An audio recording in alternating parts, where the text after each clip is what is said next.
Olá a todos e todas, aqui é a professora Cristiane Matê, do Departamento de Bioquímica da Universidade Federal do Rio Grande do Sul. Essa é a disciplina Biologia Celular e Molecular do curso Licenciatura em Ciências Biológicas EAD do Instituto de Ciências Básicas da Saúde. Falaremos hoje sobre controle da expressão gênica.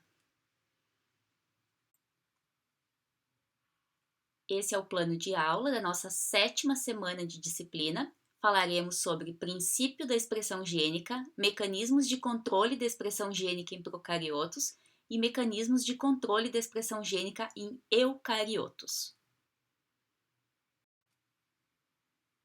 Princípios da expressão gênica. Dos aproximadamente 4.000 genes existentes em um genoma bacteriano típico ou dos 20.000 genes no genoma humano, apenas uma fração é expressa em determinada célula em dado momento. A necessidade de enzimas em certas vias metabólicas aumenta ou diminui à medida que as fontes de alimento mudam ou se esgotam. É o caso, por exemplo, dos diferentes estados metabólicos celulares. Se estamos num estado pós-prandial, então alimentado, ou em jejum, por exemplo. Durante o desenvolvimento de um organismo pluricelular, algumas proteínas que influenciam a diferenciação celular estão presentes apenas por um breve período em apenas poucas células. É o caso do desenvolvimento. Cada fase, então, durante o desenvolvimento, nós teremos diferentes genes sendo expressos, porque eles têm um papel regulatório em diferentes fases do desenvolvimento. Devido ao alto custo da síntese proteica, a regulação da expressão gênica é essencial para otimizar a utilização da energia disponível.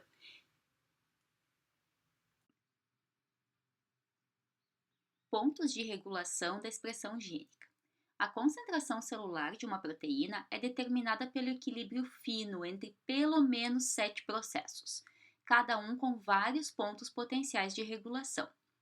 Número 1, a síntese do transcrito primário de RNA, o processo então chamado de transcrição, onde é copiada a informação gênica e transcrita em uma molécula de RNA mensageiro.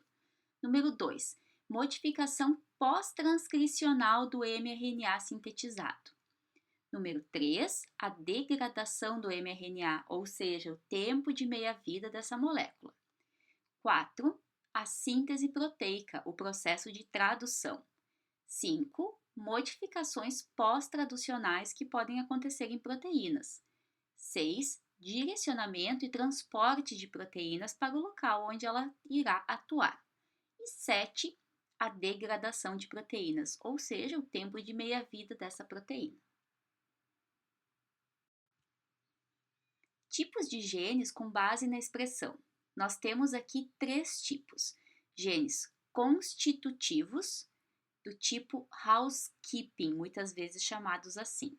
São genes de produtos necessários durante todo o tempo, como os das enzimas das vias metabólicas centrais. São expressos em níveis mais ou menos constantes em praticamente todas as células de uma espécie ou de um organismo, ou seja, não são afetados por fatores externos, como estado alimentar, por exemplo. Genes induzíveis.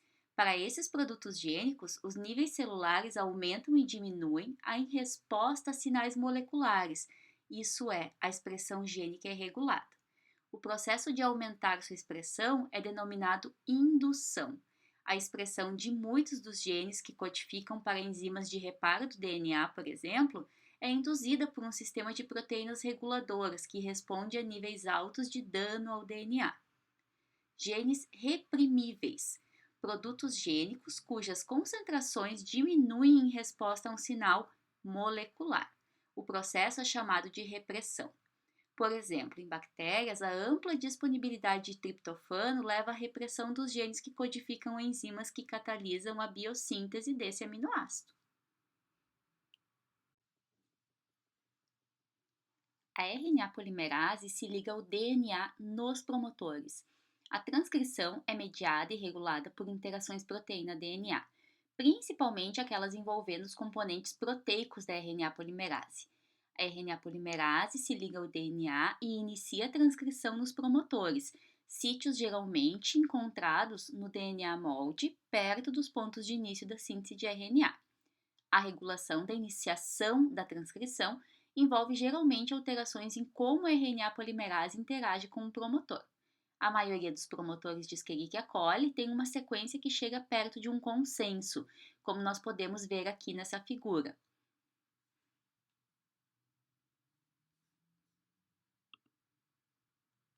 Em amarelo, nós temos então o ponto de iniciação da síntese do RNA, onde o DNA começa a ser copiado, e antes disso, nós temos então a região -10, temos a região -35 e também podemos ter um elemento up. Esta região é chamada então de região promotora. As sequências dos promotores de organismos eucarióticos são muito mais variáveis do que as sequências correspondentes em bactérias, como nós podemos ver aqui então nessa figura. As 3 RNAs polimerases de eucariotos geralmente necessitam de um conjunto de fatores de transcrição para que possam se ligar a um promotor, e então esses fatores podem ter grande influência sobre a velocidade basal da transcrição.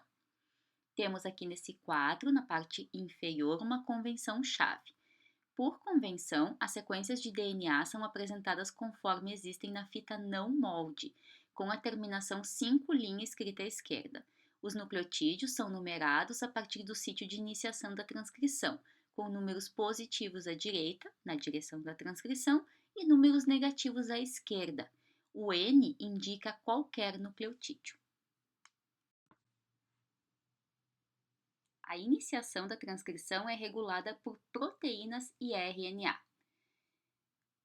Pelo menos 3 tipos de proteínas regulam a iniciação da transcrição pela RNA polimerase: fatores de especificidade, repressores e ativadores.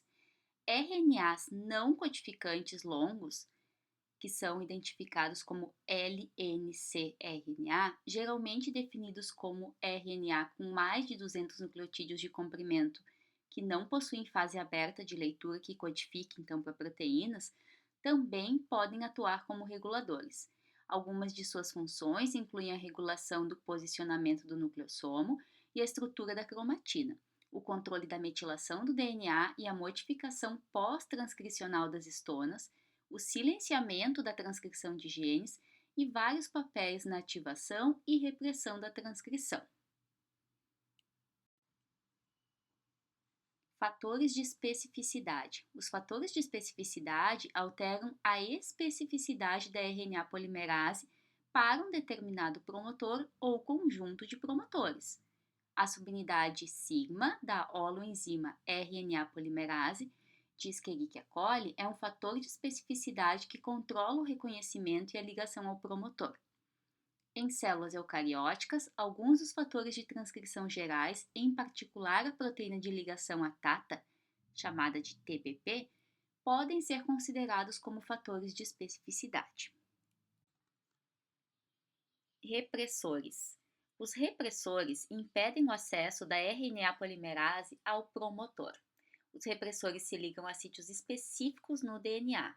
Em células bacterianas, esses sítios de ligação, chamados de operadores, estão geralmente próximos a um promotor. A ligação da RNA polimerase ou seu movimento ao longo do DNA após ter se ligado ao DNA é bloqueado quando o repressor está presente. A regulação pela proteína repressora que bloqueia a transcrição é chamada de regulação negativa. A ligação do repressor ao DNA é regulada por um sinal molecular, também chamado de efetor. Geralmente, uma molécula pequena ou uma proteína que se liga ao repressor e provoca uma mudança conformacional, como nós podemos ver na figura do lado direito. A interação entre repressor e molécula sinalizadora aumenta ou diminui a transcrição. Em alguns casos, a mudança conformacional resulta na dissociação de um repressor que esteja ligado ao DNA no operador. A iniciação da transcrição pode, então, ocorrer sem obstáculos. É o que podemos observar, então, na regulação negativa descrita na letra A. B. Em outros casos, a interação entre um repressor inativo e a molécula sinalizadora leva o repressor a se ligar ao operador. E desta forma, então, ocorre o desligamento da expressão daquele determinado gene. É o que podemos observar na letra B. Nas células eucarióticas, a regulação de genes por repressores é menos comum.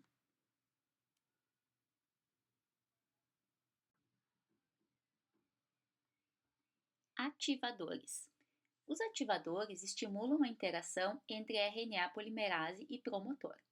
Em bactérias, muitas vezes os sítios de ligação de ativadores estão adjacentes aos promotores e ligados fracamente ou não ligados a RNA polimerase isolada, de forma que ocorre pouca transcrição na ausência de um ativador. Alguns ativadores são geralmente ligados ao DNA, estimulando a transcrição até que a dissociação do ativador seja disparada pela ligação de uma molécula sinalizadora. É o que nós podemos observar na regulação positiva, mostrada aqui na figura C. Na figura D, nós temos uma outra situação de regulação positiva, onde o ativador se liga ao DNA apenas após a interação com uma molécula sinalizadora. As moléculas sinalizadoras podem, portanto, aumentar ou diminuir a transcrição, dependendo de como elas afetam o ativador. A regulação positiva por ativadores é especialmente comum em eucariotos. Muitos ativadores eucariotos se ligam a sítios do DNA, denominados coativadores, que estão distantes do promotor e afetam a velocidade da transcrição de um promotor que está afastado por milhares de pares de bases.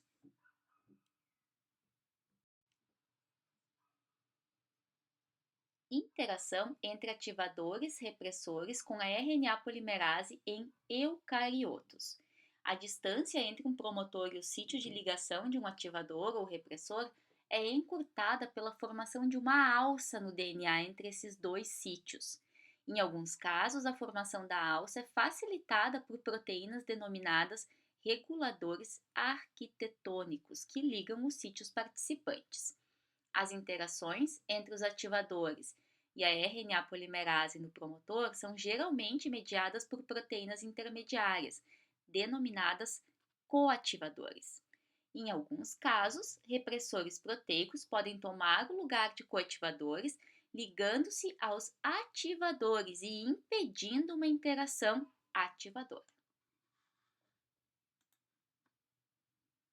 Na figura do lado direito, nós podemos ver então que a formação dessa alça, que é facilitada por um regulador da arquitetura, que se liga a um sítio de ligação regulador da arquitetura, vai facilitar o recrutamento de um coativador e da polimerase 2, aproximando então o ativador ao promotor. Dessa forma, a formação dessa alça facilita o início da transcrição gênica.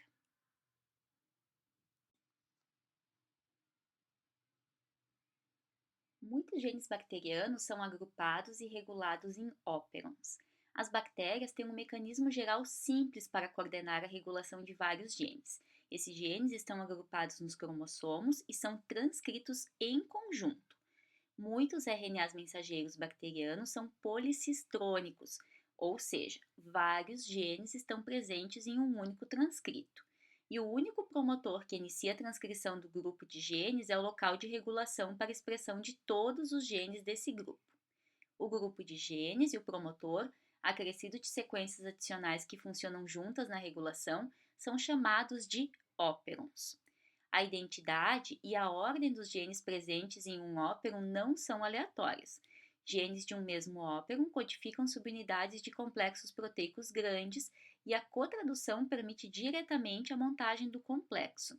Alguns óperons organizam genes envolvidos em processos relacionados que necessitam de uma regulação coordenada. E em outros casos, os genes podem parecer não relacionados, porém codificam produtos necessários para a célula em condições semelhantes. Temos aqui uma figura mostrando um óperon representativo de bactérias.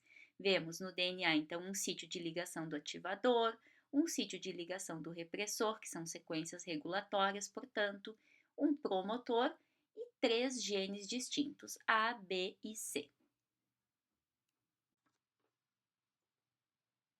O óperon LAC está sujeito à regulação negativa.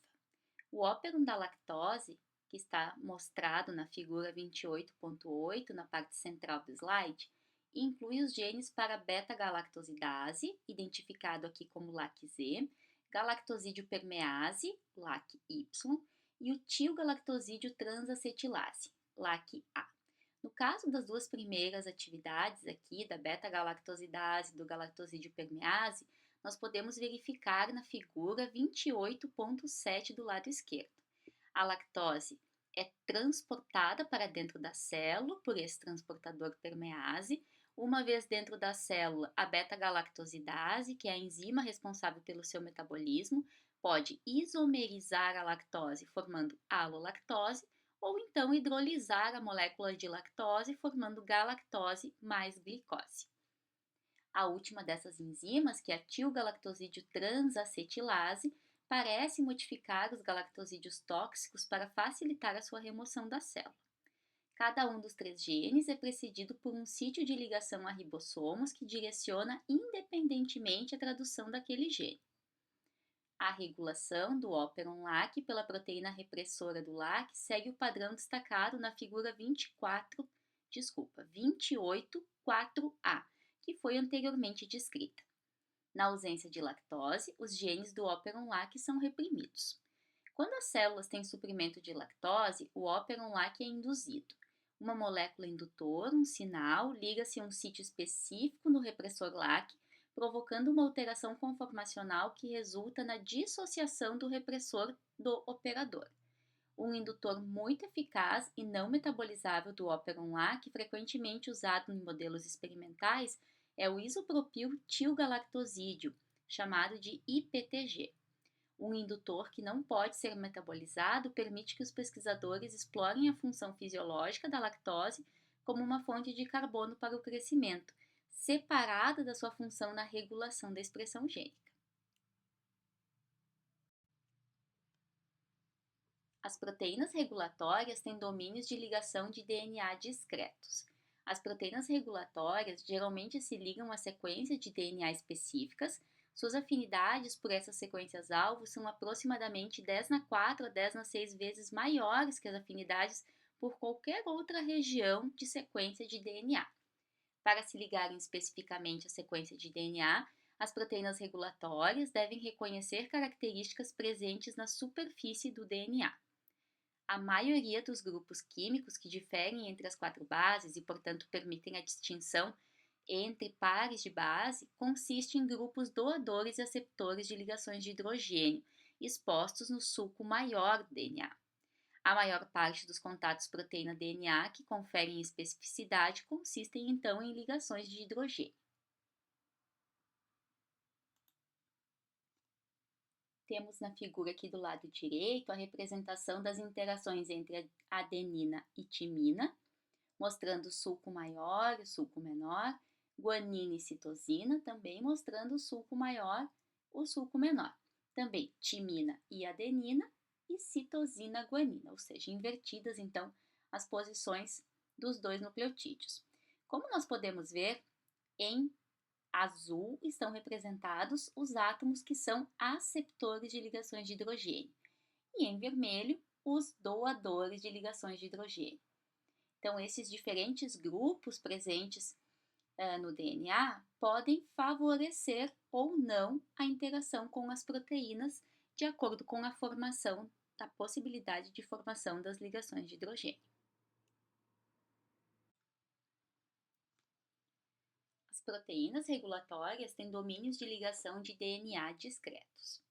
No interior de proteínas regulatórias, as cadeias laterais de aminoácidos com ligações de hidrogênio mais frequentes com as bases do DNA são aquelas de resíduos de asparagina, glicina, glutamato, lisina e arginina.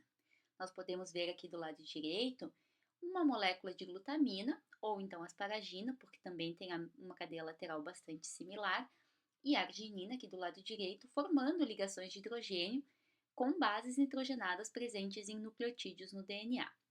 As 2 ligações de hidrogênio que podem se formar entre glicina e asparagina e as posições N6 e N7 da adenina não podem se formar com qualquer outra base, e um resíduo de arginina pode formar 2 ligações de hidrogênio com N7 e O6 da guanina, como nós podemos verificar então aqui nessa figura. No caso de algumas proteínas, a interação glutamina adenina, pode especificar um par de base AT, e em outras proteínas um bolsão de Van der Waals. Para o grupo metila da timina, pode reconhecer um par de bases AT. Os sítios de ligação do DNA para proteínas regulatórias são frequentemente repetições invertidas de uma pequena sequência de DNA, que é então um palíndromo, em que várias, geralmente duas subunidades de uma proteína regulatória, se ligam cooperativamente. Os dois principais motivos de ligação ao DNA em proteínas regulatórias são a hélice volta a hélice e o dedo de zinco. Do lado esquerdo, então, nós temos representada a hélice volta a hélice, como nós podemos ver na figura. O motivo hélice volta a hélice é fundamental para a interação de muitas proteínas regulatórias com o DNA em bactérias, e também motivos semelhantes ocorrem em algumas proteínas regulatórias de eucariotos. Esse tipo de motivo compreende cerca de 20 resíduos de aminoácidos em dois pequenos segmentos de alfa-hélice, cada um com comprimento entre 7 a 9 resíduos, separados por uma volta beta. Do lado direito, nós temos um dedo de zinco, onde cerca de 30 resíduos de aminoácidos formam uma alça alongada unida na base por um único íon zinco, coordenado a 4 resíduos, que em geral são 4 resíduos de cisteína ou 2 resíduos de cisteína mais 2 resíduos de histidina. O zinco não interage com o DNA. Em vez disso, a coordenação do zinco com o resíduo de aminoácido estabiliza esse pequeno motivo estrutural. Muitas proteínas de ligação ao DNA de eucariotos contêm dedos de zinco.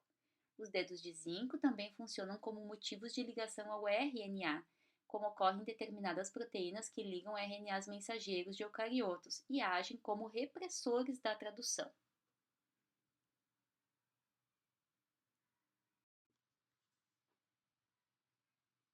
Proteínas regulatórias também têm domínios de interação proteína-proteína. Proteínas regulatórias contêm domínios não apenas para a ligação do DNA, mas também para interações proteína-proteína com a RNA polimerase, com outras proteínas regulatórias ou com outras subunidades da mesma proteína regulatória. Entre os exemplos, incluem-se muitos fatores de transcrição de eucariotos que funcionam como ativadores de genes, geralmente ligados como dímeros ao DNA por meio de domínios de ligação ao DNA que contêm dedos de zinco. Dois exemplos importantes são o zíper de leucina e o hélice-alça-hélice básico. Zíper de leucina. O zíper de leucina é uma alfa-hélice anfipática com uma série de resíduos de aminoácidos hidrofóbicos, concentrados em um dos lados, sendo que superfície hidrofóbica forma a área de contato entre os dois polipeptídeos de um mesmo dímero. Uma característica marcante dessas alfa-hélices é a ocorrência de resíduos de leucina a cada sétima posição, formando uma linha reta ao longo da superfície hidrofóbica. Como nós podemos ver do lado esquerdo, então, nós temos marcados em vermelho as posições que correspondem à leucina, que também podem ser verificadas abaixo, interagindo, na forma representada aqui na figura ao lado. Proteínas regulatórias com zíperes de leucina frequentemente têm um domínio separado de ligação ao DNA com alta concentração de resíduos básicos, lisina ou arginina, identificados aqui em amarelo, que podem interagir com os fosfatos carregados negativamente do esqueleto do DNA, já que esses resíduos de lisina e arginina então contêm cargas positivas na cadeia lateral. Zíperes de leucina são encontrados em muitas proteínas de eucariotos e em algumas proteínas bacterianas. Hélice-alfa-hélice básico.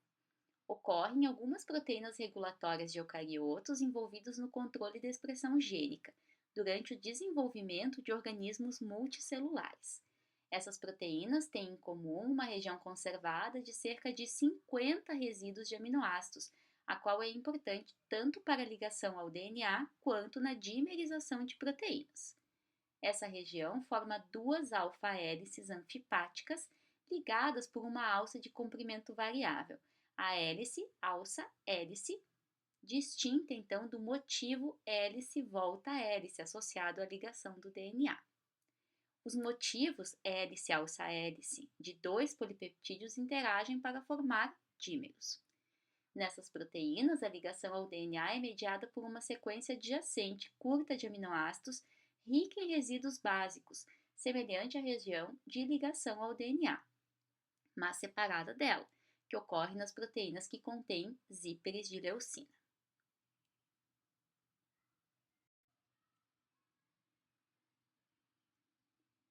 Interações proteína-proteína em proteínas regulatórias de eucariotos. Em eucariotos, a maioria dos genes é regulada por ativadores e a maioria dos genes é monocistrônica. Se um ativador diferente fosse necessário para cada gene, o número de ativadores e de genes que os codificam teria de ser equivalente ao número de genes regulados. Numa levedura, por exemplo, cerca de 300 fatores de transcrição, muitos deles ativadores, são responsáveis pela regulação dos muitos milhares de genes de leveduras. Muitos dos fatores de transcrição regulam a indução de vários genes, mas a maioria dos genes está sujeita à regulação por vários fatores de transcrição. A regulação apropriada de genes diferentes é feita utilizando combinações diferentes de um repertório limitado de fatores de transcrição em cada gene, fenômeno chamado de controle combinatório. Além de terem domínios estruturais dedicados à ligação com o DNA e à dimerização da proteína, direcionando assim determinado dímero de proteína para um gene específico, muitas proteínas regulatórias possuem domínios que interagem com RNA polimerase, com RNAs regulatórios, com outras proteínas regulatórias ou então alguma combinação entre os três. Mecanismos de controle da expressão gênica em procariotos.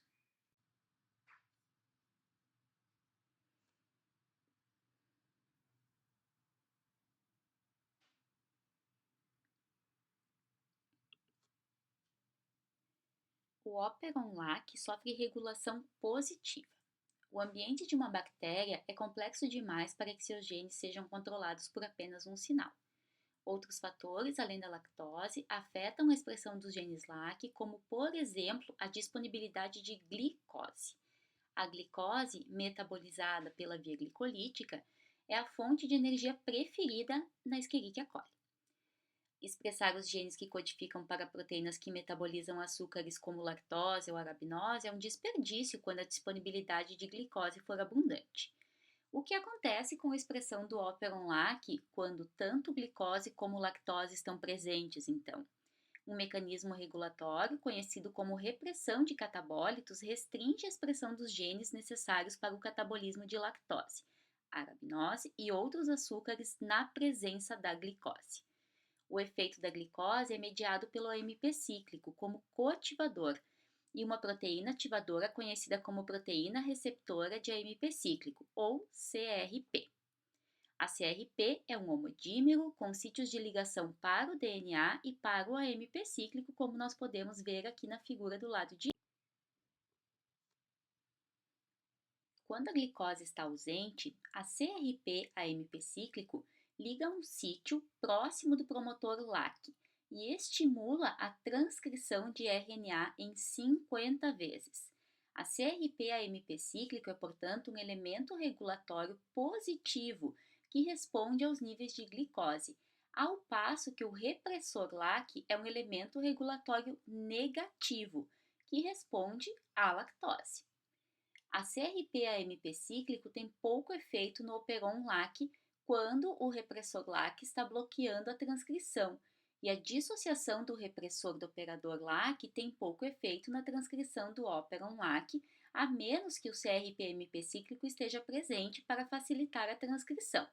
Quando a CRP não está ligada ao DNA, o promotor do LAC do tipo selvagem é um promotor relativamente fraco.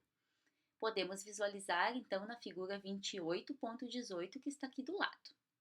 O complexo aberto de RNA polimerase e promotor não se forma prontamente, a menos que o CRP-AMP cíclico esteja presente. A CRP interage diretamente com a RNA polimerase através da subunidade alfa da polimerase. O efeito da glicose na CRP é mediado pela interação com o AMP cíclico. A CRP se liga ao DNA mais avidamente quando as concentrações de AMP cíclico estão altas. Na presença de glicose, a síntese de AMP cíclico é inibida e o efluxo de AMP cíclico da célula é estimulado. Ou seja, quando eu tenho glicose baixa, eu tenho AMP cíclico alto. Quando eu tenho glicose alta, eu tenho AMP cíclico baixo. À medida que a concentração de AMP cíclico diminui, a ligação da CRP ao DNA também diminui e assim a expressão do operon LAC é reduzida. Portanto, uma indução forte do operon LAC necessita tanto de lactose para inativar o repressor LAC, quanto de baixa concentração de glicose para disparar o aumento na concentração de AMP cíclico e assim aumentar a ligação de AMP cíclico à proteína CRP. A CRP e a AMP cíclico estão envolvidas na regulação coordenada de muitos óperons, principalmente daqueles que codificam enzimas para o metabolismo de açúcares secundários, como a lactose e a arabinose. Uma rede de óperons com um regulador comum é chamada de régulon. Esse arranjo, que permite mudanças coordenadas em funções celulares que precisam da ação de centenas de genes, é um tema central na expressão regulada de genes dispersas de genes em eucariotos. Muitos genes que codificam as enzimas da biossíntese de aminoácidos são regulados por atenuação da transcrição. Os 20 aminoácidos mais comuns são necessários em grande quantidade para a síntese proteica, e a Escherichia coli pode sintetizar todos eles. Os genes para as enzimas necessárias para sintetizar um determinado aminoácido estão geralmente agrupados em um óperon e são expressos sempre que as reservas existentes desse determinado aminoácido sejam insuficientes para as necessidades celulares. Quando o aminoácido está em abundância, as enzimas de biossíntese não são necessárias e o óperon é reprimido. Óperon do triptofano de Escherichia coli. O óperon do triptofano inclui 5 genes para as enzimas necessárias para converter corismato em triptofano. A via metabólica pode ser observada na figura do lado direito, na parte inferior. O mRNA do óperon tem meia-vida de apenas cerca de 3 minutos, permitindo que a célula responda rapidamente às variações de necessidade desse aminoácido. O repressor triptofano é um homodímero. Quando o triptofano for abundante, ele se liga ao repressor TRP, provocando uma mudança conformacional que permite ao repressor se ligar ao operador TRP e inibir a expressão do óperon TRP. O sítio do operador se sobrepõe ao promotor, de modo que a ligação do repressor bloqueia a ligação da RNA polimerase. Isso nós podemos ver então aqui nessa figura do lado direito. Concentrações celulares diferentes de triptofano podem modificar a velocidade de síntese das enzimas de biossíntese desse aminoácido em até 700 vezes. Uma vez que a repressão seja suspensa e a transcrição se inicie, a velocidade de transcrição é ajustada às necessidades celulares de triptofano por um segundo processo regulatório, chamado de atenuação da transcrição, em que a transcrição é iniciada normalmente, mas é abruptamente interrompida antes que os genes do óperon sejam transcritos. A frequência com que a transcrição é atenuada é regulada pela disponibilidade de triptofano e depende da associação muito estreita entre transcrição e tradução que ocorre em bactérias. O mecanismo de atenuação do óperon emprega sinais codificados em 4 sequências no interior de uma região líder, de 162 nucleotídeos na extremidade 5' do mRNA, antecedendo o códon de início do primeiro gene. A sequência líder contém uma região denominada atenuador, a qual é formada pela sequência 3 e 4. Essas sequências pareiam para formar uma estrutura em grampo rica em CG, seguida de perto por uma série de resíduos de uracila, como nós podemos ver aqui do lado direito, então, na figura C. A estrutura do atenuador atua como terminador da transcrição, é o que nós podemos observar, então, na figura 2820b, aqui do lado direito. A sequência 2 é um complemento alternativo para a sequência 3. Podemos observar, então, na figura 2820c. Se as sequências 2 e 3 pareiam, a estrutura atenuadora não pode se formar e a transcrição segue transcrevendo os genes da biossíntese do triptofano, pois o grampo formado pelas sequências pareadoras 2 e 3 não obstrui a transcrição. A sequência regulatória 1 é crucial para o mecanismo sensível ao triptofano, que determina se a sequência 3 pareia com a sequência 2, permitindo então que a transcrição continue, ou com a sequência 4, atenuando a transcrição, dependendo da concentração de triptofano.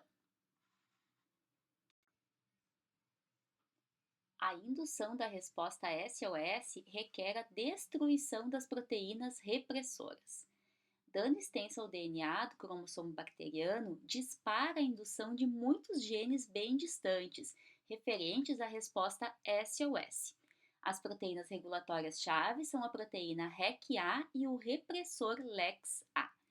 O repressor LEX-A inibe a transcrição de todos os genes SOS e a indução da resposta SOS requer a remoção de LEX-A. Isso não é uma simples dissociação do DNA em resposta à ligação de uma pequena molécula, como na regulação do operon LAC, descrita acima. Em vez disso, o repressor LEX-A é inativado quando ele catalisa sua própria clivagem em uma ligação peptídica específica, alanina-glicina, produzindo 2 fragmentos proteicos aproximadamente iguais, como nós podemos ver então na figura ao lado. Em pH fisiológico, essa reação de autoclivagem requer a proteína REC-A. A protease REC-A faz a ligação funcional entre o sinal biológico, que nesse caso é o dano ao DNA, e a indução do gene SOS. Danos intensos no DNA levam a numerosas lacunas em uma das fitas do DNA, e apenas a REC-A que está ligada ao DNA de fita simples pode facilitar a clivagem do repressor de LEX-A.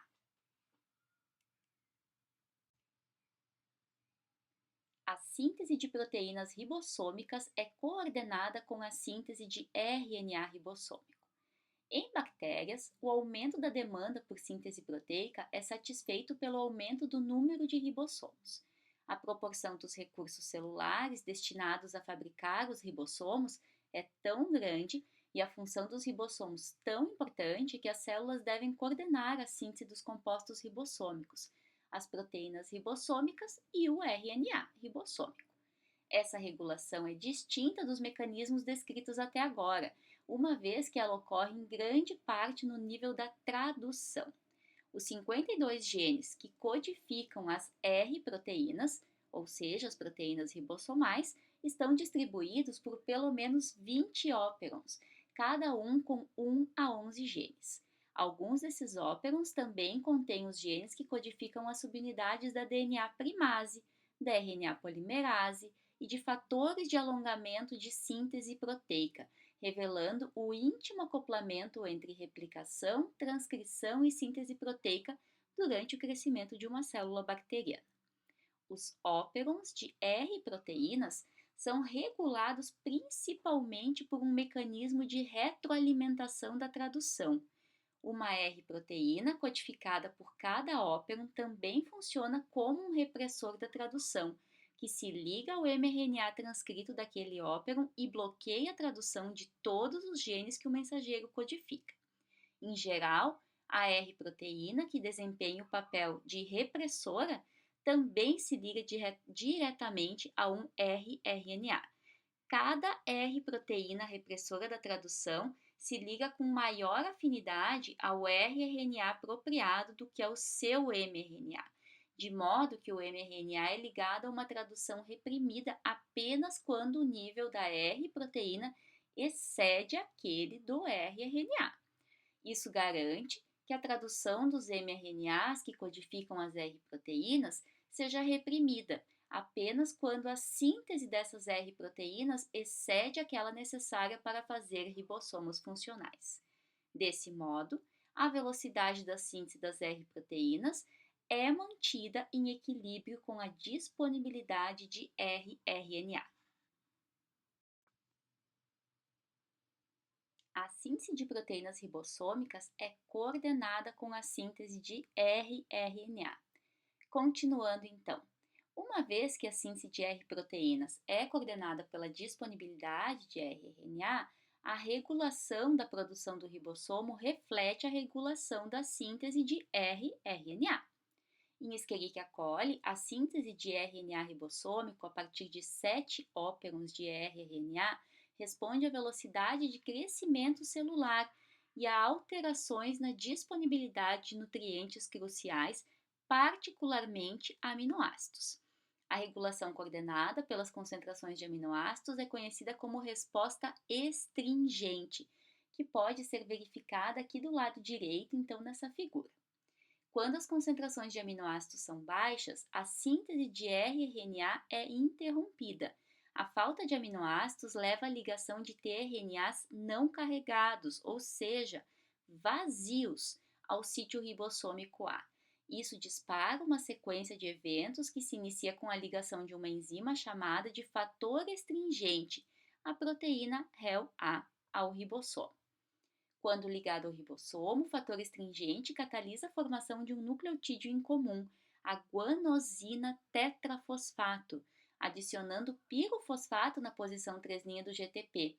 Na reação, e a seguir, uma fosfodilase cliva um dos fosfatos, convertendo um pouco deste PPP-GPP em PPGPP.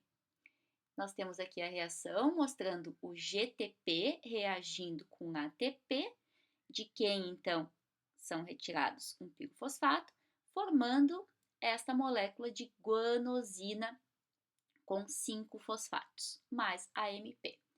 O aumento abrupto nos níveis de PP-GPP em resposta à falta de aminoácidos resulta em uma grande redução na síntese de rRNA, mediada pelo menos em parte pela ligação da guanosina tetrafosfato à RNA polimerase.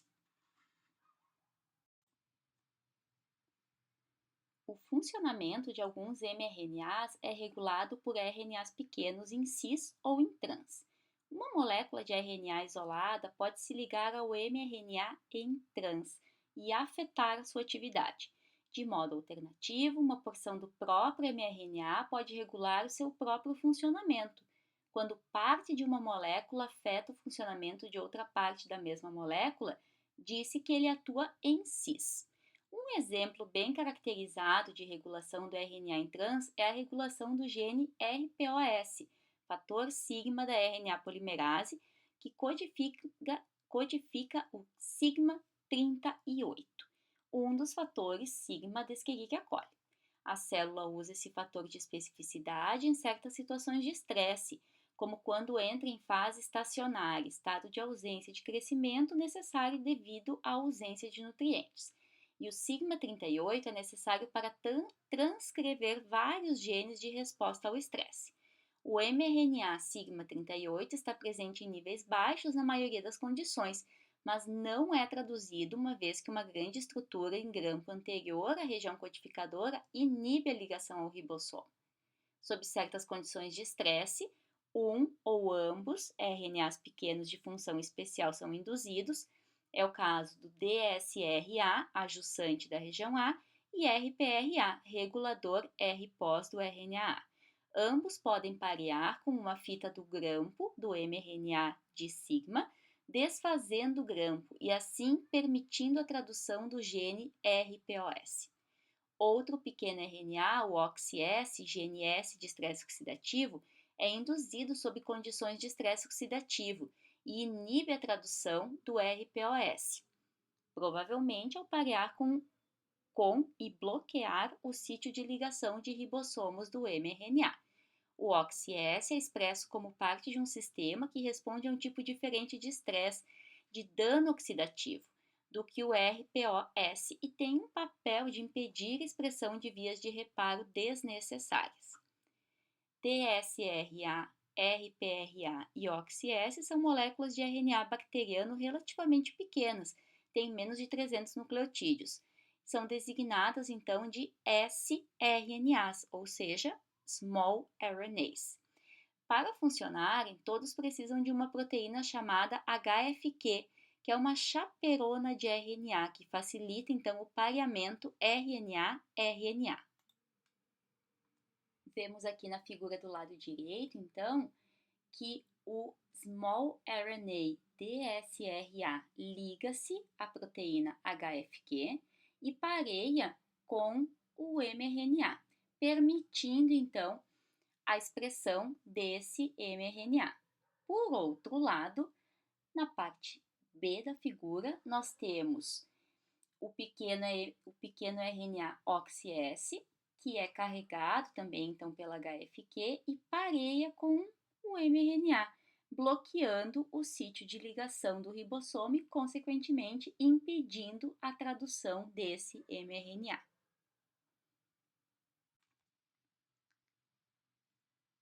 A regulação em cis envolve uma classe de estruturas de RNAs conhecidas como ricocomutadores. Aptâmeros são moléculas de RNA geradas in vitro, capazes de ligação específica a um tipo particular de ligante.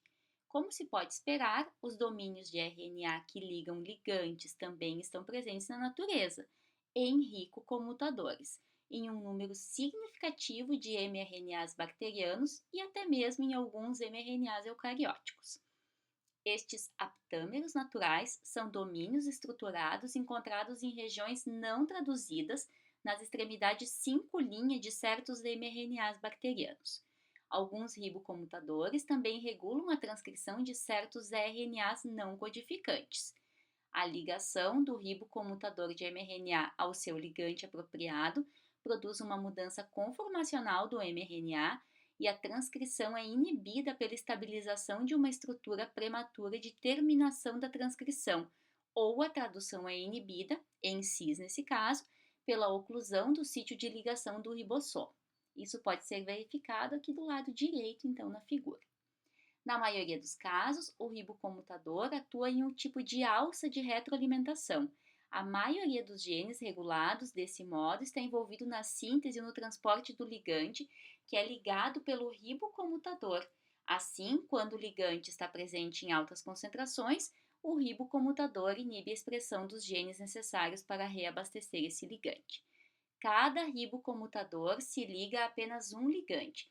Foram detectados ribocomutadores diferentes que respondem a mais de uma dúzia de ligantes diferentes, incluindo tiamina pirofosfato, que é um tipo de vitamina B, cobalamina, que é a vitamina B12, mononucleotídeo de flavina, lisina, S-adenosilmetionina, purinas, N-acetilgalactosamina 6-fosfato, glicina e alguns cátions metálicos como o manganês.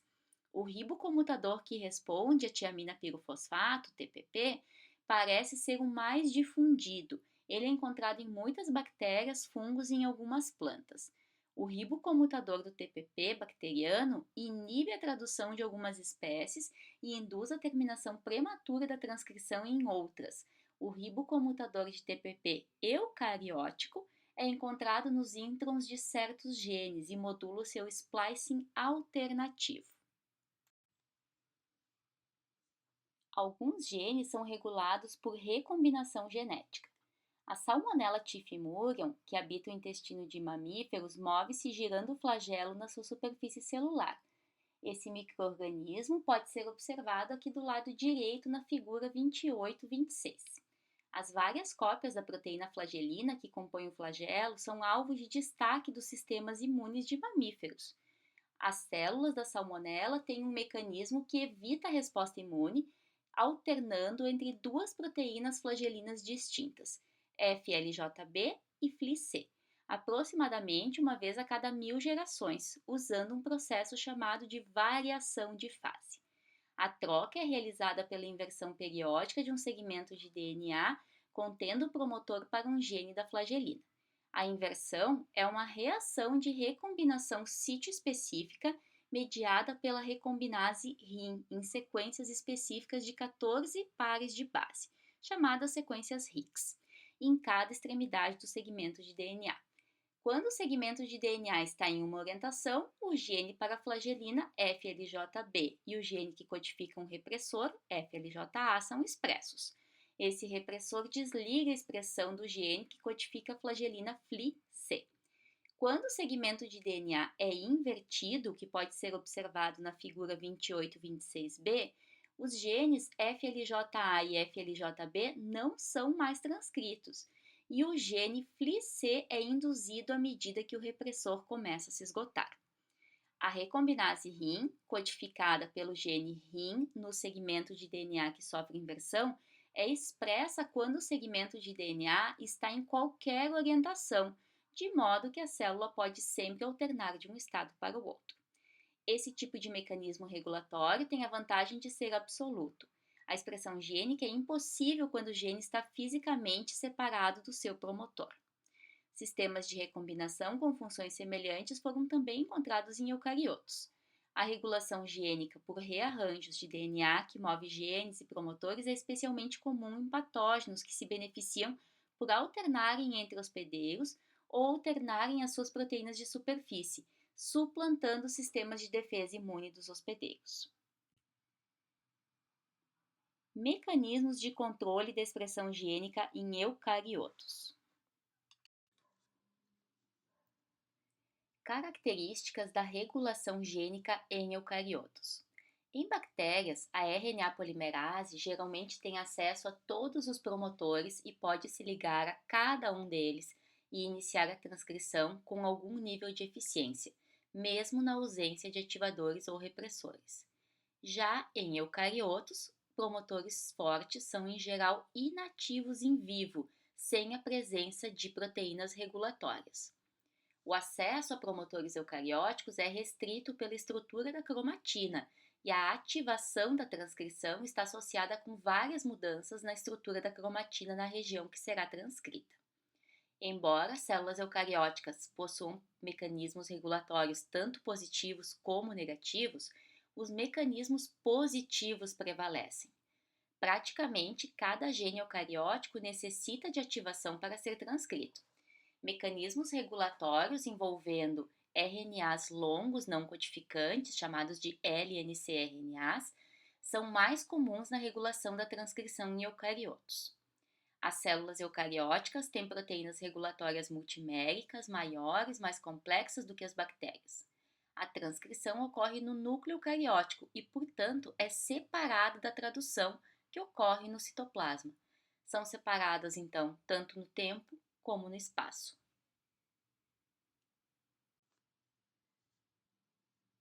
A cromatina ativa na transcrição é estruturalmente distinta da cromatina inativa. Cerca de 10% da cromatina em uma típica célula eucariótica estão em forma mais condensada do que o resto da cromatina. Esta forma, a heterocromatina, é transcricionalmente inativa. A heterocromatina é geralmente associada a estruturas cromossômicas particulares, como os centrômeros, por exemplo. A cromatina restante, menos condensada, é chamada de eucromatina. As regiões dos cromossomos transcricionalmente ativas são diferentes da heterocromatina em pelo menos 3 modos: o posicionamento dos nucleossomos, a presença de variantes de histonas e a modificação covalente dos nucleossomos. Essas mudanças estruturais na cromatina associadas à transcrição são coletivamente chamadas de remodelação da cromatina. Temos aqui uma tabela mostrando alguns complexos enzimáticos que catalisam mudanças estruturais na cromatina associada à transcrição. Então, do lado esquerdo, o complexo enzimático, a fonte, observem que são então em eucariotos, e as atividades do lado direito. É importante destacar que o movimento, a substituição e a edição de histonas necessitam de ATP, ou seja, custam energeticamente para as células. A família SWI-SNF remodela nucleossomos e ativa a transcrição. A família ISWI remodela cromossomos, reprime a transcrição e ativa a transcrição em alguns casos. Vocês vejam que não necessariamente a mesma família de proteínas vai ter o mesmo resultado na expressão gênica. A família CHD remodela nucleossomos e expõe nucleossomos para a ativação da transcrição. Alguns têm papel como repressores. A família INO 80, atua no remodelamento de nucleossomos e ativação da transcrição. Membros da família SWR1 participam da substituição de H2A-H2B por H2AZ-H2B. São tipos de estonas, então. Modificações em estonas. A família GCN5-ADA2-ADA3, que atua especificamente em leveduras, GCN5 tem atividade de RAT, ou seja, estona acetiltransferase do tipo A. SAGA e PCAF inclui GCN5, ADA2, ADA3, acetila resíduos em H3, H2B, H2AZ.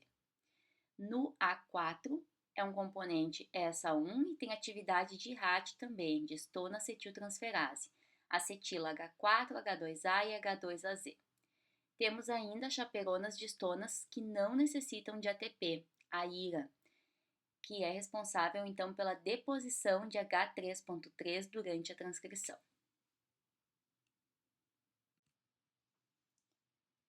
Modificação covalente de estonas. A modificação covalente de estonas é alterada drasticamente no interior da cromatina transcricionalmente ativa.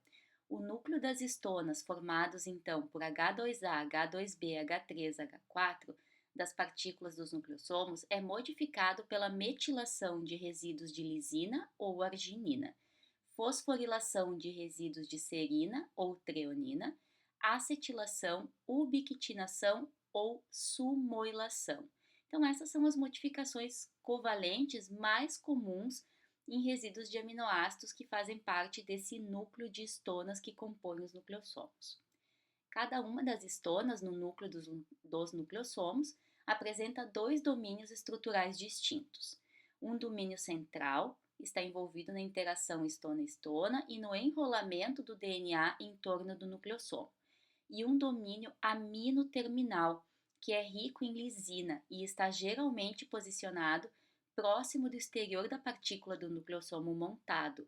As modificações covalentes ocorrem em resíduos específicos concentrados nesse domínio amino-terminal, que muitas vezes nós chamamos de cauda de estona. Os padrões de modificações levaram alguns pesquisadores a propor a existência de um código para as estonas, no qual padrões de modificação são reconhecidos por enzimas que alteram a estrutura da cromatina. Seguimos falando sobre modificações covalentes em estonas. A acetilação e a metilação de estonas têm papel destacado nos processos que ativam a cromatina para a transcrição. Durante a transcrição, a estona H3 é metilada por metilases específicas para estonas, na lisina na posição 4 em nucleossomos, perto da extremidade 5' da região codificadora, e na lisina 36, dentro da região codificadora. Essas metilações facilitam a ligação da estona acetiltransferase, chamadas aqui então pela abreviatura RAT, enzimas que acetilam resíduos específicos de lisina.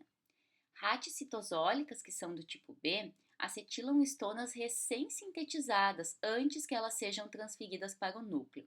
A posterior montagem de estonas na cromatina após a replicação é facilitada pelas chaperonas de estonas CAF1 para H3 e H4 e NAP1 para H2A e H2B. Onde a cromatina está sendo ativada para a transcrição, as estonas nucleossômicas são ainda mais acetiladas por RATs nucleares, do tipo A. A acetilação de vários resíduos lisina nos domínios aminoterminais das estonas H3 e H4 pode reduzir a afinidade de todo o nucleossomo ao DNA. A acetilação de resíduos de lisina específicos é crucial para a interação de nucleossomos com outras proteínas. Quando a transcrição de um gene não é mais necessária, o grau de acetilação dos nucleossomos naquela vizinhança é reduzido pela atividade das desacetilases de estonas, as HDACs, como parte de um processo geral de silenciamento de genes que remete a cromatina a um estado transcricionalmente inativo. Seguimos falando sobre modificações covalentes de estonas. Entre as desacetilases podemos incluir CYRT1, CYRT2, CYRT6 e CYRT7. São as sirtuínas. Enzimas dependentes de NAD, que pertence então a essa família de sirtuínas compostas por 7 isoformas nos mamíferos. Essas enzimas desacetilam resíduos de lisina específicos em estonas e outros alvos citoplasmáticos.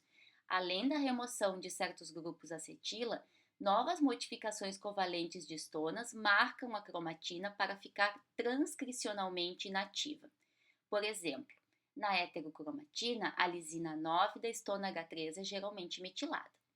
O efeito final da remodelação da cromatina no contexto da transcrição é o de tomar um segmento de cromossomo mais acessível e marcá-lo por uma modificação química, para facilitar a ligação e a atividade dos fatores de transcrição, que regulam a expressão do gene ou dos genes daquela região.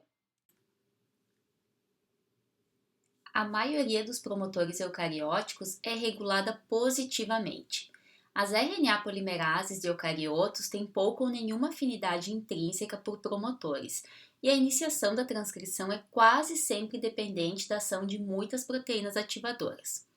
Considerando que a ligação inespecífica de DNA de proteínas regulatórias passa a ser um problema importante nos genomas dos eucariotos superiores, que são muito maiores, a chance de que uma única sequência de ligação específica ocorra aleatoriamente em um local inadequado também aumenta com o tamanho do genoma. Um controle combinatório passa a ter grande importância em genomas grandes. A especificidade pela ativação da transcrição pode ser melhorada se cada uma das várias proteínas regulatórias positivas ligar sequências de DNA específicas para ativar um gene. O número médio de sítios regulatórios para um gene em um organismo pluricelular é 6, e são comuns genes regulados por uma dúzia desses sítios. A necessidade de ligação de várias proteínas regulatórias positivas às sequências específicas de DNA reduz enormemente a probabilidade de ocorrência aleatória de uma justaposição funcional de todos os sítios de ligação necessários. A regulação negativa em eucariotos é menos prevalente. Algumas dessas regulações negativas envolvem RNAs longos não codificantes, os LNC-RNAs, cuja síntese é mais econômica do que a síntese de proteínas repressoras. Ativadores de ligação ao DNA e coativadores facilitam a montagem dos fatores gerais de transcrição. Muitos promotores POL2 incluem caixa TATA e sequências LNR iniciadoras, com seu espaçamento padrão, e variam enormemente tanto no número quanto na localização de sequências adicionais necessárias para a regulação da transcrição. Sequências regulatórias adicionais, geralmente ligadas por ativadores de transcrição, são geralmente chamadas de potencializadores, do inglês enhancers, em eucariotos superiores, e sequências ativadoras a montante, UAS, em leveduras. Um típico potencializador pode ser encontrado a centenas ou mesmo milhares de pares de bases a montante do início do sítio de transcrição, ou até mesmo a jussante dele dentro do próprio gene. Quando ligado pelas proteínas regulatórias apropriadas, um potencializador aumenta a transcrição nos promotores vizinhos independentemente de sua orientação no DNA. As UAS de leveduras, então sequências ativadoras a montante, funcionam de modo semelhante, embora geralmente elas devam estar posicionadas a montante e a uma distância inferior a algumas centenas de pares de base do sítio de iniciação da transcrição. Ativadores de ligação ao DNA e coativadores facilitam a montagem dos fatores gerais de transcrição. Seguimos então nesse mesmo tema. Uma ligação efetiva da holoenzima polimerase 2 a um dos seus promotores geralmente necessita da ação combinada de 5 tipos diferentes de proteína. Ativadores da transcrição que ligam potencializadores ou UAS, então se forem leveduras, e facilitam a transcrição. 2. Reguladores arquitetônicos que facilitam a formação de alças no DNA. 3. Modificadores de cromatina e proteínas remodeladoras. 4. Coativadores. E 5. Fatores de transcrição basais, também chamados de fatores de transcrição gerais. Do lado direito do slide, podemos ver uma figura mostrando o processo de ativação, que é dependente então de ativadores e coativadores da transcrição. Também temos a participação aqui de um mediador e de proteínas formadoras de alça, HMG. E na letra B, o processo de repressão, mostrando então repressores e ou RNAs não codificantes longos que também podem atuar nesse processo de repressão. Vemos a formação do complexo de iniciação da polimerase 2, incluindo então a caixa TATA, justamente onde é montado esse complexo no promotor. Ativadores da transcrição. As necessidades por ativadores variam enormemente de um promotor para o outro. Alguns são conhecidos por ativarem a transcrição de centenas de promotores, ao passo que outros são específicos para poucos desses promotores. Muitos ativadores são sensíveis à ligação de moléculas sinalizadoras, propiciando a capacidade de ativar ou desativar a transcrição em resposta a um ambiente celular que pode estar em mudança. Alguns potencializadores ligados por ativadores estão muito distantes da caixa TATA do promotor. Potencializadores múltiplos, frequentemente 6 ou mais, são ligados por um número semelhante de ativadores para um gene típico, fornecendo controle combinatório e resposta a múltiplos sinais. Alguns ativadores da transcrição podem se ligar tanto a DNA quanto a RNA e as suas funções são afetadas por um ou mais RNAs longos não codificantes. A proteína NF-κB, por exemplo, ativa a transcrição de muitos genes envolvidos na resposta imune e na produção de citocinas. Ela pode se ligar a um sítio potencializador do DNA e, alternativamente, a um RNA longo não codificante denominado LETE. Esse RNA longo não codificante reduz a transcrição de genes controlados por NF-κB.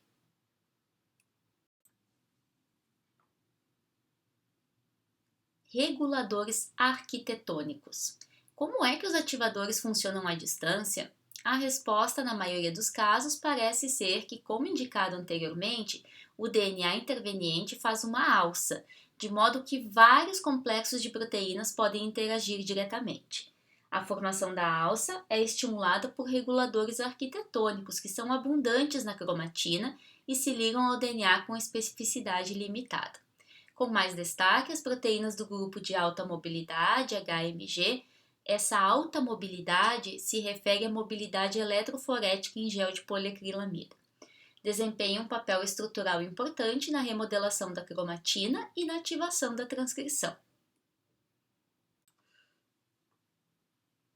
Complexos proteicos coativadores. Atuam como intermediários entre os ativadores da transcrição e o complexo polimerase 2. Um coativador eucariótico de grande importância, formado por aproximadamente 20 a 30 polipeptídeos, é denominado mediador, que pode ser visto nas figuras ao lado. O mediador se liga fortemente ao domínio carboxiterminal, CTD, da maior subunidade da polimerase 2. O complexo mediador é necessário tanto para a transcrição basal quanto para a regulação de vários dos promotores usados pela polimerase e estimula a fosforilação de CTD pela TF2H, é um fator de transcrição basal. Os ativadores da transcrição interagem com um ou mais componentes do complexo mediador. Complexos coativadores funcionam na caixa TATA do promotor ou então perto dela. Proteínas que ligam TATA e fatores de transcrição basais. A proteína de ligação a TATA, TBP, é o primeiro componente a se ligar na montagem do complexo de pré-iniciação, chamado PIC. Ela se liga à caixa TATA de um promotor polimerase 2. Nos promotores que não possuem caixa TATA, a TBP geralmente é disponibilizada como um complexo grande com 13 a 14 subunidades, denominado TF2D. O complexo todo também inclui os fatores de transcrição basal, TF2B, TF2E, TF2F, TF2H, polimerase 2 e talvez o TF2A também. O pique mínimo, no entanto, geralmente é insuficiente para a iniciação da transcrição e não se forma caso o promotor esteja escondido no interior da cromatina. A regulação positiva, levando à transcrição, é imposta pelos ativadores e os coativadores. O mediador, por exemplo, que acabamos de falar, interage diretamente com TF2H e TF2E e os faz serem recrutados para o PIC.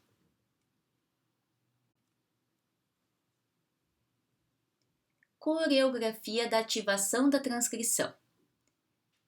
Muitos ativadores da transcrição têm uma afinidade significativa por seus sítios de ligação, mesmo quando os sítios estão dentro da cromatina condensada.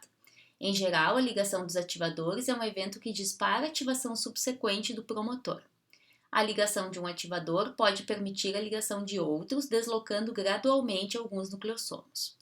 Então, ocorre uma remodelação da cromatina em estágios, facilitada pela interação entre ativadores e RAT, histona-acetiltransferase, ou complexos enzimáticos como SWI e SNF, ou então ambos. Desse modo, a ligação de um ativador pode envolver outros componentes necessários para a remodelação adicional da cromatina e permitir a transcrição de genes específicos. Os ativadores ligados interagem com o grande complexo mediador. O mediador, por sua vez, fornece uma superfície de montagem para a ligação, primeiro da TBP ou então do TF2D e em seguida do TF2B e então de outros componentes do PIC, incluindo a RNA polimerase 2. O mediador estabiliza a ligação da polimerase 2 e os seus fatores de transcrição associados e facilita muito a formação do PIC. A complexidade nesses circuitos regulatórios é a regra e não a exceção, com vários ativadores ligados ao DNA promovendo a transcrição. O roteiro pode mudar de um promotor para o outro, por exemplo. Muitos promotores têm um conjunto diferente de sequência de reconhecimento e podem não ter uma caixa TATA. E em eucariotos pluricelulares, a composição de subunidades de fatores como o TF2D pode variar de um tecido para outro. O processo de montagem nem sempre é rápido, pode levar minutos para alguns genes e dias para certos genes de eucariotos superiores. Na figura do lado esquerdo, nós podemos ver esse processo de montagem do complexo de iniciação, que é responsável então pela ativação da transcrição.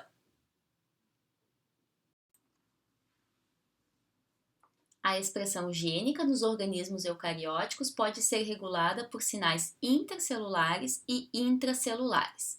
Os hormônios esteroides são exemplos bem conhecidos da modulação de proteínas regulatórias em organismos eucarióticos, pela interação direta com receptores intracelulares que são fatores de transcrição. Hormônios esteroides, por exemplo, estrogênio, progesterona e cortisol, são hidrofóbicos demais para se dissolverem facilmente no sangue. Então, são transportados por proteínas carreadoras específicas, desde o local de síntese até o seu tecido-alvo.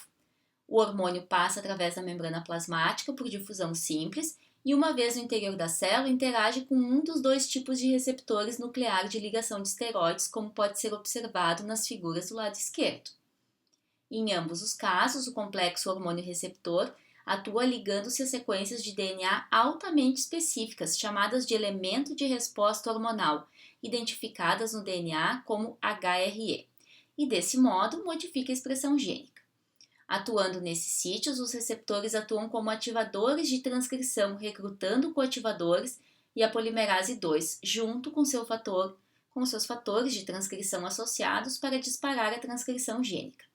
As sequências de DNA HRE, às quais os complexos de receptores de hormônios se ligam, são semelhantes em tamanho e organização para os vários hormônios esteroides, mas possuem sequências distintas. Os receptores de hormônio têm um domínio de ligação ao DNA altamente conservado com 2 dedos de zinco. O complexo hormônio-receptor se liga ao DNA como um dímero, com os 2 dedos de zinco de cada monômero reconhecendo uma das sequências de 6 nucleotídeos. Podemos observar, na figura do lado esquerdo, nós temos na parte superior um hormônio sendo internalizado, ligando-se então ao complexo NR, formando então esse complexo NR hormônio, desligando HSP70. Uma vez que nós temos a dimerização de NR, ele entra no núcleo e via um coativador favorece então a expressão gênica. Vemos também que um RNA longo não codificante pode bloquear a ligação deste complexo NR-hormônio dimerizado à região HRE e, consequentemente, desligando a expressão gênica. Na parte inferior, nós temos o hormônio entrando na célula por difusão simples, então passando a membrana e ligando ao seu receptor RXR-TR e promovendo então o desligamento do correpressor. Dessa forma, nós temos a ligação de um coativador que irá promover a expressão gênica de um gene específico.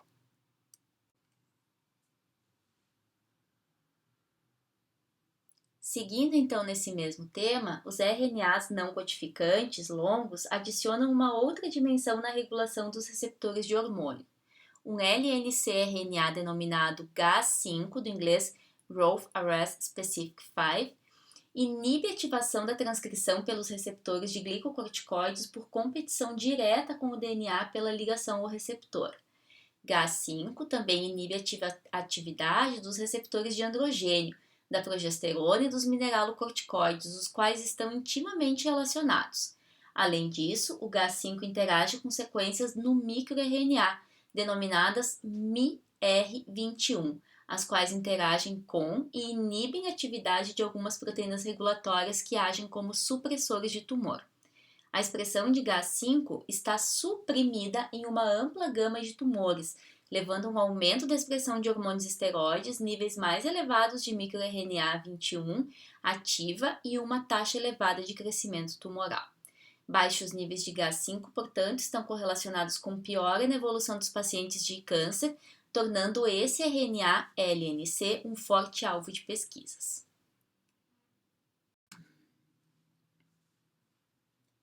A regulação pode resultar da fosforilação de fatores de transcrição nuclear.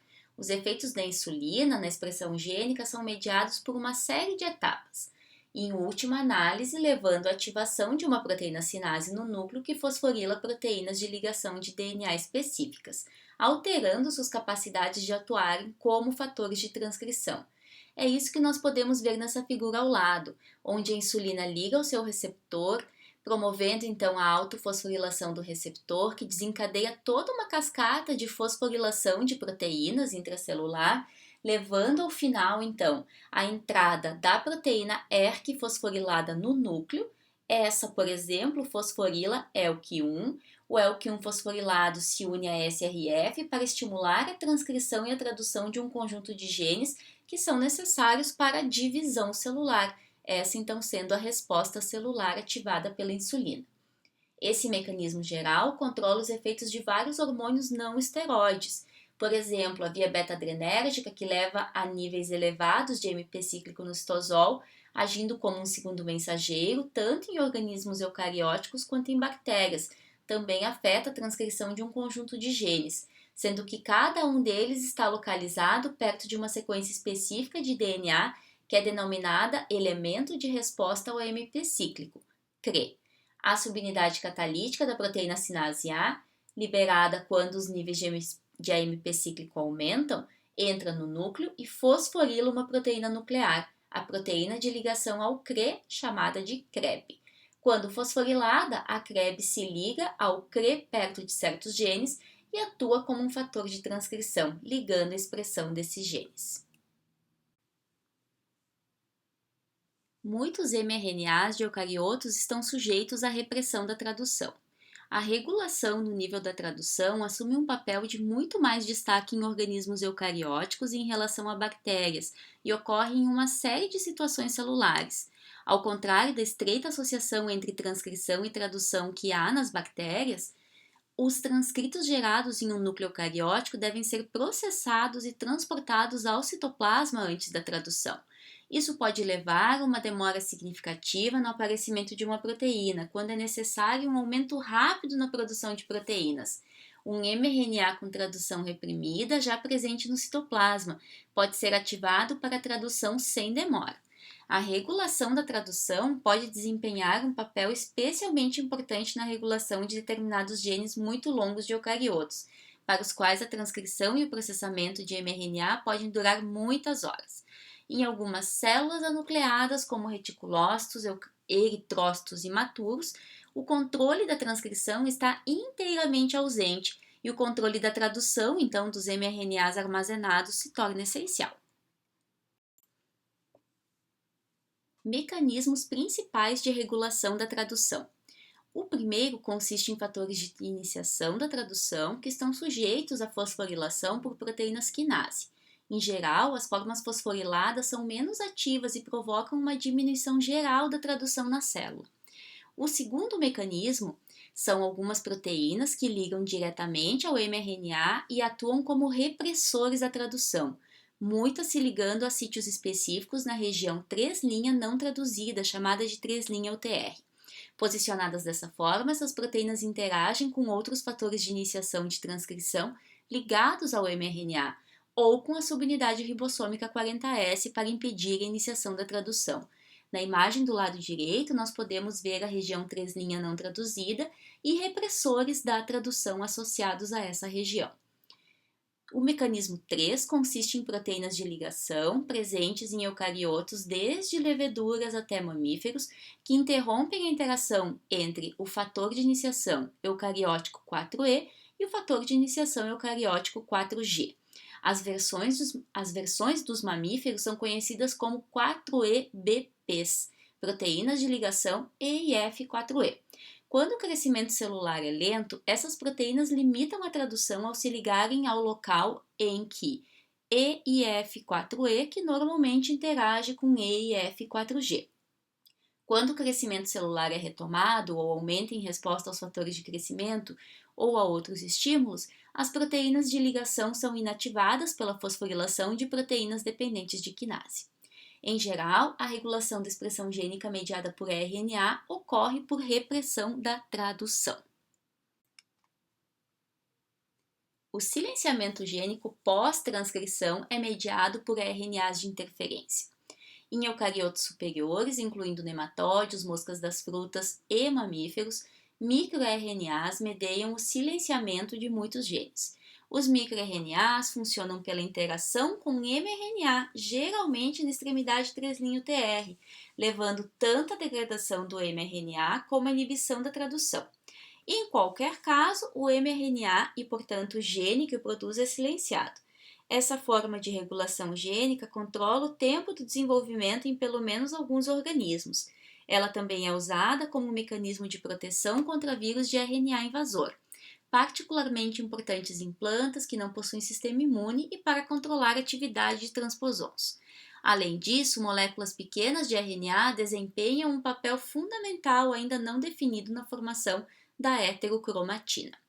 Muitos microRNAs estão presentes apenas transitoriamente durante o desenvolvimento, sendo chamados de pequenos RNAs temporais, sTRNAs do inglês Small Temporal RNAs.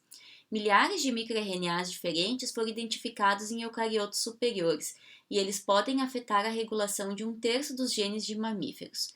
Eles são transcritos como RNA precursores de cerca de 70 nucleotídeos de comprimento, com sequências complementares internas que formam estruturas em grampo.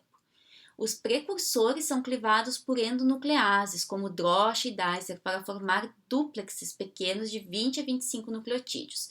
Uma das fitas do microRNA processado é transferida para o mRNA-alvo, ou para o RNA de um vírus ou transposon, levando à inibição da tradução ou à degradação do mRNA.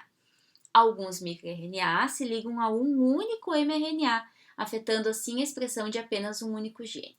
Outros interagem com muitos RNAs, mensageiros, e assim formam o núcleo mecânico dos regulons, que coordenam a expressão de muitos genes.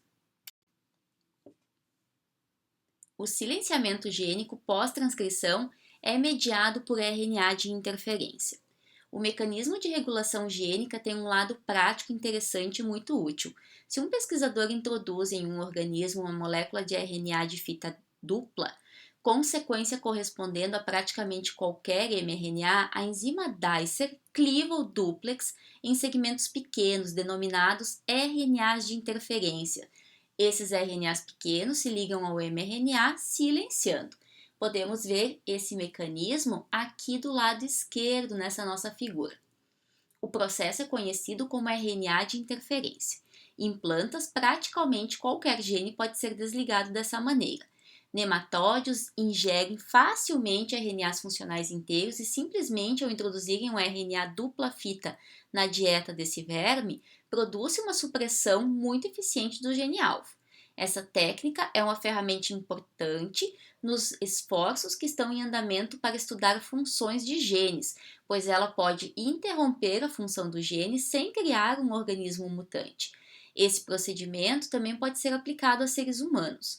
Os RNAs de interferência produzidos em laboratórios foram usados para bloquear infecções por HIV e vírus da poli em culturas de células humanas por períodos de cerca de uma semana. O uso amplo de fármacos baseados em RNAs de interferência foi inicialmente retardado pelas dificuldades inerentes ao desenvolvimento de moléculas de RNAs de interferência apropriadas aos respectivos alvos, devido ao fato de que em tecidos humanos possuem muitas nucleases que degradam RNA. Com os avanços recentes dos métodos de disponibilização, existem hoje mais de uma dúzia de fármacos de RNA de interferência em ensaios clínicos avançados para o tratamento de várias doenças, desde a polineuropatia amiloidótica familiar até infecções virais e câncer. A regulação da expressão gênica mediada por RNA se dá de várias formas nos eucariotos. Os RNAs com funções especiais nos eucariotos incluem os microRNAs, os pequenos RNAs nucleares envolvidos no splicing de RNA, os pequenos RNAs nucleolares envolvidos na modificação de rRNA e os RNAs longos não codificantes. Esses RNAs, como todos os RNAs que não codificam para proteínas, incluindo o rRNA e o tRNA, recebem a designação geral de RNAs não codificantes. Os genomas dos mamíferos parecem ter mais RNAs não codificantes do que RNAs mensageiros codificantes. Os RNAs não codificantes longos possuem comprimento maior do que 200 nucleotídeos. O fator de choque térmico 1, HSF1, é uma proteína ativadora que em células não estressadas existe em forma de monômero ligado à chaperona HSP90. Sob condições de estresse, o HSF1 é liberado da HSP90 e forma um trímero. Esse trímero se liga ao DNA e ativa a transcrição de genes que codificam para produtos que são necessários para lidar com o estresse. Um RNA longo não codificante, denominado HSR1, estimula a trimerização de HSF1 e a ligação ao DNA. O HSR1 não atua sozinho, ele funciona em um complexo com o fator de alongamento da tradução EEF1A. Eu trago aqui alguns vídeos complementares a esse conteúdo que foi visto nessa semana e vocês terão acesso, então, ou clicando aqui nos links ou então diretamente no Moodle, onde eles também estão postados para facilitar o acesso de vocês.